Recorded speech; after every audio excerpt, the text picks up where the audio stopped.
Well, gentlemen, congrats on Heretic. I thought it was wonderful. Oh, thank you. Appreciate that. Thank you. Yeah. There was a plethora of juicy verbal exchanges in this movie, and I was curious. I'd love to hear, what would you say is the key to making a conversation so scary and suspenseful? For us, it's keeping shifting sands underneath the characters' feet so that you don't know whether or not you're in a secure scene or whether there's danger right around the corner. And also, in this film, we're dealing with the subject of religion, and Mr. Reed is an intellectual. And so there's times where the discourse is a little highfalutin, but we always try to ground it, whether it's a sequence about Monopoly board games and iterations, or comparing religion to our favorite fast food, which is a subject matter that's very near and dear to our hearts. So. Me too. Yeah. Well, that's great. Yeah, and yeah, Hugh Grant is spectacular. But I was curious if you're able to share which other actors were interested in playing Mr. Reed, because I heard there was a.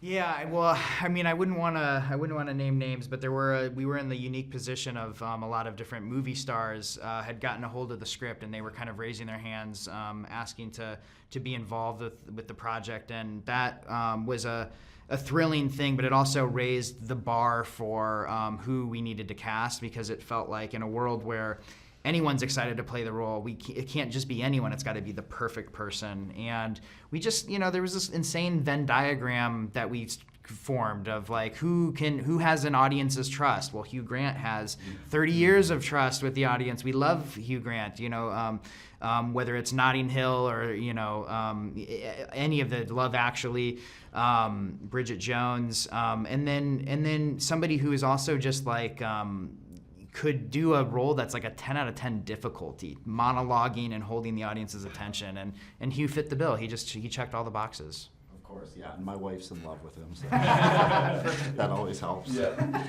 I also wanted to ask about the upcoming movie Send Help, which I know you guys rewrote, and I was curious, what are you excited to see from it, and if we actually had nothing to do with that movie, and that was a news story that caught fire that we actually had nothing to do with it, but it's going to be amazing because it's Sam Raimi directing, and it's terrific writers. We've been hearing about this because we worked with Sam on 65. He produced it, and we've been hearing about this movie forever and love it. So cool.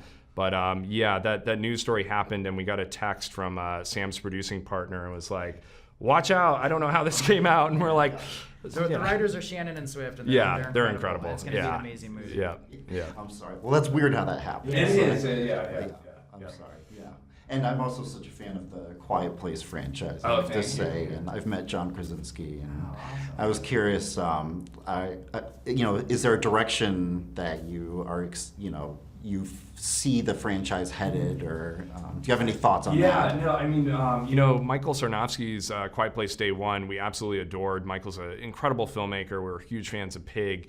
And what he did going back to like the original story and the original Day One was so exciting because it took an idea that when we were creating it, it was something about making it so intimate, but then he made, kind of the maximalist version of that idea, and it was exciting to see those two things combine.